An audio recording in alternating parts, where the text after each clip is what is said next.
missing someone.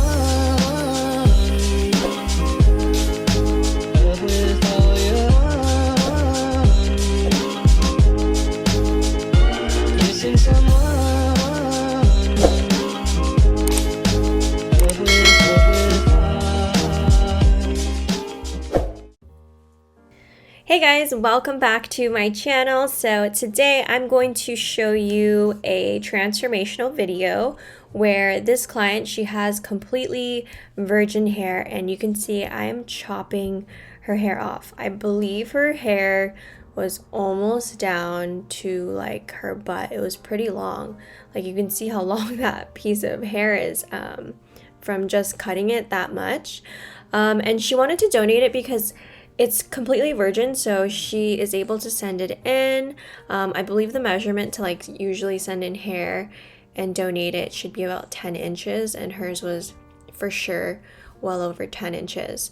But I like to cut them in quadrants and put them in little ponytails so that it's really easy for her to mail it in. But for this color transformation, it was really important for me to cut her hair before doing the color service. So since her hair was virgin, this was technically her first time ever coloring her hair, and she wasn't sure what she wanted, which is totally fine and normal, especially like if you've never done it before, you don't really know what you like as far as like tone and how much dimension you like. So a really safe way to start out if you're really unsure on how light you want to go is to do something more dimensional. So on her, we're going to be doing more of a dimensional brown. That basically means that it's still going to be lighter than where she came in today, but it's not going to be like super blonde or anything. We're going to try and keep a lot of natural in there still, but just give her something that gives it more of like a natural highlight and just looks very dimensional yet still very natural on her and against her natural hair color, so that when it grows out, everything fades really pretty and she doesn't feel like she has a color that she needs to upkeep too fast.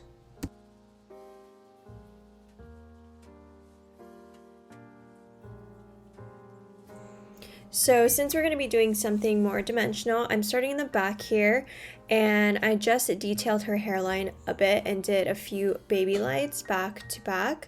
And these weaves are very small just to kind of break it up around her hairline here for when her hair grows out, if she puts her hair up or anything like that, just so that it's not totally black underneath on this side.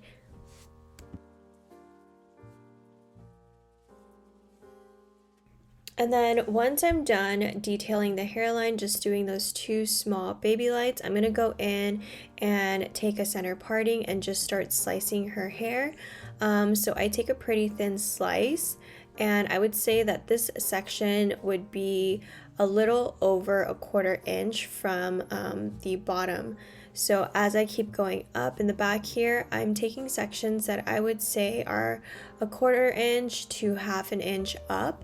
And this is gonna keep the dimension in her hair. It's not going to make her feel like she's over highlighted or anything, because I am taking pretty thin slices and leaving a good amount of dimension in between them.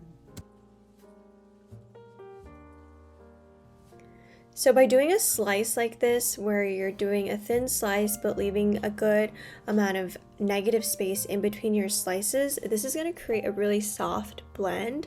It's not going to be something that is going to be super solid. This is going to be super diffused and just very soft against her natural hair. It's not going to feel super blonde because there is more dark in between than there is light.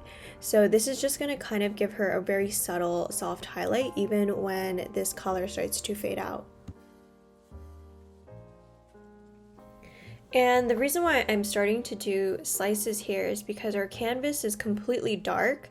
If I were to leave the same amount of like negative space in between my weaves when doing like a weave or like a baby light, that would make my highlights a lot smaller, and she probably would feel even more subtle than what we're doing today. So the slices is there to give a bit of impact, even though we're leaving a good amount of negative space, and this is just going to give her a very soft and seamless blend and grow out and fade.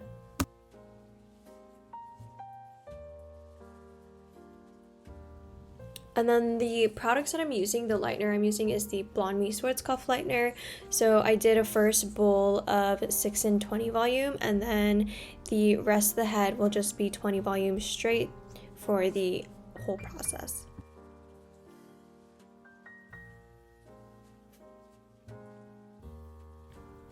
So since our canvas was completely dark, that is also why as I get towards the crown up here, my slices do get a little bit closer together. I don't want to space them out too far apart on the top part here, only because she'll feel a little too subtle. It won't give her, I feel like, enough color if I were to leave a lot of negative space like I did in the back. So here I'm leaving, I would say, more of a 1/4 inch in between each section, and just taking a very thin slice here. But if she had previous highlights like on the ends, I would probably space these sections out a little bit more. But because her ends are all dark, like everything is pretty much dark, that is why I am making these slices a little bit closer together. So it just depends on what the canvas looks like and what their color history is. So since she has everything so dark, I didn't want to space them out too much because that wouldn't give her enough color. But if she already had a little bit of lightness, then I would definitely be spacing these top foils a little bit further apart. So for example, like if she wanted to come in the next time I do her hair for a touch-up, and it's within, I would say, like a 4 to 6 month mark, I would probably space out these top sections a little bit more than I did this time, because by then she'll have this color that has already grown out on the ends of her hair, and she really doesn't need too much highlights on top because she already has a lot of lightness on the ends.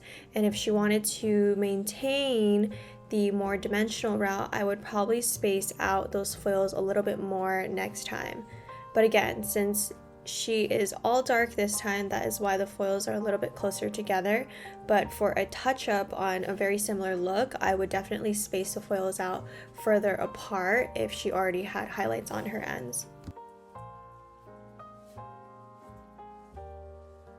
So for her money piece area, we wanted something that was bold but not too bold. So I did about 3 baby lights to kind of break it up but keep it still on the softer bold side. So after I do the 3 baby lights, then I start connecting that rest of the back to the front and continue the slicing pattern. But the reason why I chose to do baby lights is because I didn't want the front to feel too solid and chunky, so that's why I opted to do 3 baby lights back to back there.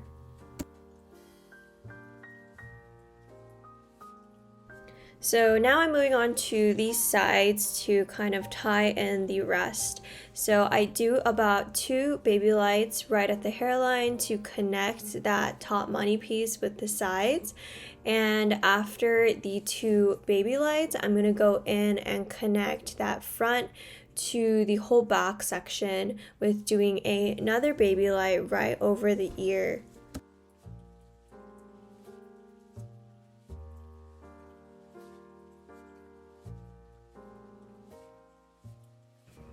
And then after that, I'm going to continue my 1/2 inch sections of slicing up the head until I reach the top part. And then I pretty much do the exact same foiling pattern on the other side. So pretty much after I was done foiling her, I do put her under the dryer for a little bit. We just put her on like medium heat just to kind of help distribute the heat evenly, because I find that if I don't do that, a lot of my dark hair clients, the body heat also transfers to the foils, so sometimes their roots lighten a little bit quicker. So I just put them in the dryer so that it kind of distributes the heats towards the ends as well. So now that her foils were ready, I let her lift to about a level 9. Since we're going to be doing more of like a dimensional brown, I didn't want her to lift too light, but I wanted her to lift past orange so that we could do like ashier browns. I find that lifting past like a level 7 does definitely help with keeping your browns on the ashy side, and then also keep it from fading too brassy and orange. So for her toner formulation, I am using a acidic based toner. So this is like a Temi permanent color, and her root formulation is a 5-8, which is basically a level 5 brown, and then her mids and ends are going to be a 6-0, which is a level 6 natural.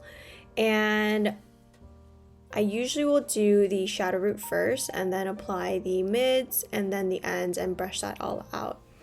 So one thing, after I had done her whole toner and I started to blow dry her hair, we quickly realized that she still felt a little too light, which is totally fine and normal. That does happen sometimes, especially if it's like your first time coloring your hair, and it was too much of a shock for her, which was fine because a toner and going darker is a very easy and quick fix. So after I was done with this toner and we blow dried a little bit, I mixed up another toner really quickly. I basically mixed up 6-0 with and added in a little bit more of the 5-8 to kind of give it a little bit more depth, to kind of make it darker, and then just put it all over and melted it through, left it on for a few minutes, and then washed it out. And this was the end result after we did 2 rounds of toner. Honestly, I was very happy with the end result, and I really did not mind at all to darken her hair just a little bit, just because this was such a big change for her. We chopped her hair, and then doing a full-on color for someone who's never colored their hair before was a huge deal, and I was just super happy that she loved it in the end, and it made her feel super confident and comfortable that it was darker, richer, and overall just made her feel really, really good.